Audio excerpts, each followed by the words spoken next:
Hello, നമസ്കാരം. സിബിനാണ്. എന്തൊക്കെയുണ്ട്? സുഖമല്ലേ? നമ്മൾ സംസാരിച്ചിട്ട് കുറച്ച് ദിവസമല്ലേ? അപ്പോ ഞാനിപ്പോ ഈ വീഡിയോ ചെയ്യുന്നത് എന്താണെന്ന് വെച്ച് കഴിഞ്ഞാല്, ഞാനൊരു 3-4 ദിവസം മുന്നേയും ഇന്നുമായിട്ട് ഞാനൊരു വീഡിയോ കണ്ടു. അതായത് നമ്മുടെ ബിഗ് ബോസ് സീസൺ 6 എന്ന് നമ്മുടെ പ്രേക്ഷകരെല്ലാം കൂടെ അടിച്ചിറക്കി വിട്ട ഒരു കണ്ടസ്റ്റന്റ് ഉണ്ട്. ഞാൻ കയറുന്നതിന് തൊട്ട് തലേ ദിവസം ഇവരെടുത്ത് ഇറങ്ങിപ്പോകാൻ പറഞ്ഞു എല്ലാവരും. ഞാൻ പിന്നെ മനക്കെട്ടി ഇല്ലാതെ ഇറങ്ങി വന്നതാണല്ലോ. എനിക്ക് മനക്കെട്ടി കുറഞ്ഞിട്ട് ഞാൻ ഇറങ്ങി വന്നതാണല്ലോ. ഇവർ ഇറങ്ങി വിട്ടാണ് പ്രേക്ഷകരെല്ലാം കൂടെ. അപ്പൊ ഇവര് ഇങ്ങനെ ഓടി നടന്ന് ഇന്റർവ്യൂ കൊടുക്കുകയാണ് കേട്ടോ. മുക്കിന് മൂലയിൽ ഫ്ലക്സ്, ഒരു ബാക്കിൽ ഒരു ഫ്ലക്സ്, ഒരു ക്യാമറ കണ്ട് അപ്പൊ അവിടെ പോയിരുന്ന് ഇന്റർവ്യൂ കൊടുക്കും.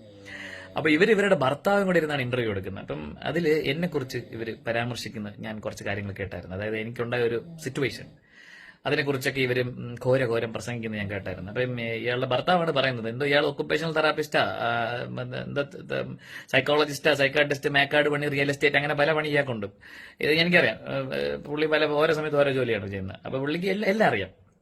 ഭൂമിക്ക് താഴെയുള്ള എല്ലാ പണിയും അറിയുന്ന ഒരാളാണ് പുള്ളി. ഇപ്പൊ പുള്ളി പറയുന്നു, എന്നെ കുറിച്ച് പുള്ളി കുറെ ഒബ്സർവേഷൻസ് നടത്തിയിട്ട് പറയുന്നുണ്ടായിരുന്നു. പുള്ളി ഭയങ്കര വീഡിയോയിലൂടെ ഒബ്സർവ് ചെയ്തിട്ട്, നമ്മൾ സൈക്കോളജിസ്റ്റ് ഒക്കെ വീഡിയോ കണ്ട് ഒബ്സർവ് ചെയ്തിട്ടാണല്ലോ എല്ലാം തീരുമാനിക്കുന്നത്.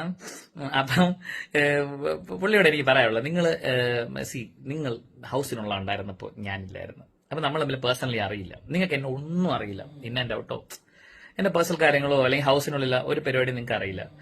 നിങ്ങൾ എന്റെ ഗെയിമിനെ കുറിച്ച് സംസാരിക്കൂ, ഹൗസ് മേറ്റ്സിനെ കുറിച്ച് സംസാരിക്കൂ. നിങ്ങൾ എവിടെയോ പോയി ഇന്റർവ്യൂടെ എന്തിനോ ചെയ്യും, പോയി, എനിക്ക് കുഴപ്പമില്ല. പക്ഷേ എന്നെ കുറിച്ച് ചുമ്മാ ആവശ്യമില്ലാത്ത വർത്താനൊന്നും പറഞ്ഞു ചെയ്യരുത്. പ്രത്യേകിച്ച് ഈ സൈക്കോളജിസ്റ്റ് അണ്ണന്റെ അടുത്താണ് എനിക്ക് പറയാനുള്ളത്. നിങ്ങളുടെ ഭൂതക്കണ്ണാടിയൊക്കെ വെച്ച് വേറെ ആരെങ്കിലും കുറിച്ച് പറയാം, എന്നെ കുറിച്ച് പറയില്ല. കാര്യം എനിക്ക് നിങ്ങളെ നന്നായിട്ട് അറിയാം.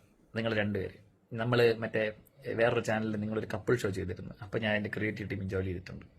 അപ്പൊ അതുകൊണ്ട് നിങ്ങൾ ഇങ്ങനെ നമ്മൾ മാറി നിന്ന് സംസാരിക്കുമ്പോഴും, നിങ്ങളല്ല നമ്മുടെ ക്രിയേറ്റീവ് ടീമായിട്ടുള്ള ഡിസ്കഷൻസിലും അല്ലാതെ പേഴ്സണലായിട്ട് ഇദ്ദേഹമൊക്കെ എന്റെ അടുത്ത് സംസാരിക്കാനൊക്കെ വന്നിട്ടുണ്ട്. ഓർമ്മയുണ്ടോ? എനിക്ക് ഓർമ്മയുണ്ട്.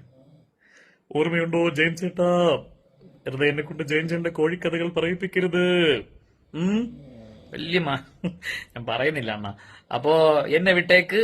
നിങ്ങൾ എന്തോ നിങ്ങൾ എന്തെങ്കിലും എന്നെ വിട്. അപ്പോ അത്ര എനിക്ക് പറയാനുള്ളൂ. അപ്പൊ എന്നാ ശരി. യമുനയാற்றிലെ നീരക്കാற்றிലെ കണ്ണനോട്